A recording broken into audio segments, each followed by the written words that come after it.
Assalamualaikum warahmatullahi wabarakatuh. Selamat pagi anak-anakku kelas 7. Salam sejahtera bagi kita semua. Alhamdulillah pada hari ini kita masih bisa bertemu, walaupun secara daring, tapi kita harus tetap semangat. Nah, untuk mata pelajaran prakarya untuk pertemuan hari ini yang akan kita bahas yaitu terkait dengan bab pengolahan bahan pangan sayuran menjadi makanan dan minuman kesehatan. Nah, berikut ini ada pengertian dari sayuran. Sayuran ini adalah semua jenis tanaman yang dapat dikonsumsi, baik yang diambil dari akar, batang, daun, biji, bunga, dan bagian yang lainnya. Ya.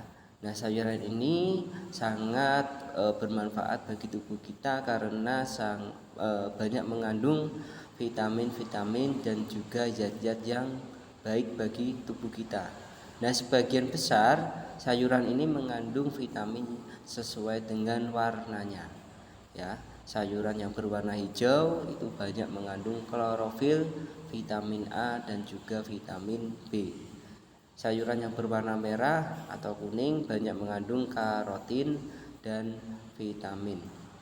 Sayuran yang berwarna kuning dan berasa asam ini banyak mengandung vitamin C. Dan sayuran yang mempunyai aroma yang tajam banyak mengandung sulfur seperti kol, lobak, bawang, pete, jengkol dan yang lainnya. Ya, itu sedikit pengertian dari sayuran. Nah, terus berikutnya ini ada klasifikasi sayuran. Klasifikasi sayuran ini dapat ditinjau berdasarkan bagian tanaman yang dapat dimakan dan juga pigmen yang dikandungnya. Yang pertama, berdasarkan bagian tanaman yang dapat dimakan, ya. Sayuran daun contohnya yang pertama. Ya, sayuran daun ini merupakan jenis sayuran yang dapat dikonsumsi pada bagian daunnya. Ya, contohnya seperti daun sawi, ya, daun bayam itu dapat dikonsumsi daunnya, ya. Sayuran batang ini yang dimanfaatkan adalah bagian batangnya. Contohnya seperti rebung dan juga asparagus. Yang ketiga, sayuran akar ini berupa umbi-umbian, ya, karena umbi ini merupakan akar yang menggembung, ya. Contoh dari sayuran akar ini ada lobak dan juga kentang, ya.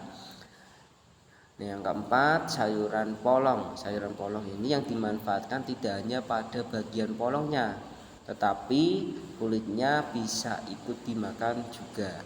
Ya, contohnya seperti pete dan juga buncis. Ya.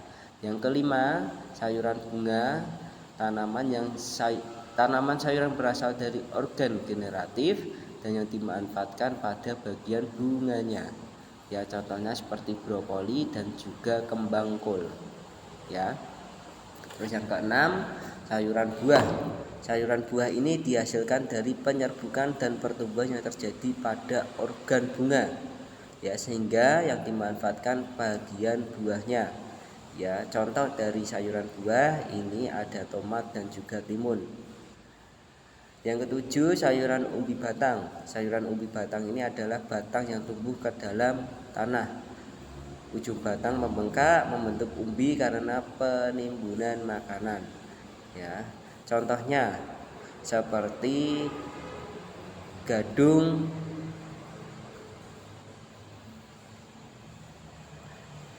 nah, terus yang ke-8 ada sayuran umbi lapis. Sayuran umbi lapis ini tumbuh di bawah permukaan tanah dan menghasilkan lapisan umbi yang tebal, rimbun, ya, sudah berumur cukup dan menembak di atas tanah. Contoh dari sayuran umbi lapis ini ada bawang bombay dan juga bawang merah.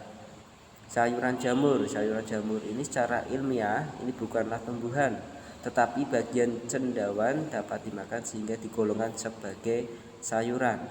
Ya, contoh dari sayuran jamur ini ada batang talas, ya. Terus yang kedua, berdasarkan pigmen yang dikandung. Ya, berdasarkan pigmen yang dikandung ini yang pertama atau yang A, sayuran berwarna hijau. Ini terbentuk oleh klorofil.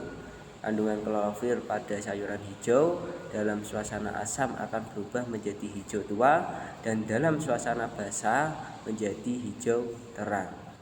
Ya. Nah, sayuran berwarna hijau ini mengandung berbagai vitamin, yaitu seperti vitamin A, C, dan juga vitamin K. Ya. Nah, yang B, sayuran berwarna ungu. Contohnya seperti terong, bawang, bayam, dan juga paprika. Ya, ini banyak mengandung vitamin A. Yang C, sayuran berwarna merah atau biru. Ya, ini disebabkan karena adanya zat antocianin ya yang sensitif terhadap perubahan pH dan dapat larut dalam air. Ya, contoh dari sayuran berwarna merah atau biru itu yaitu kubis merah, bit, tomat, cabai, dan juga paprika.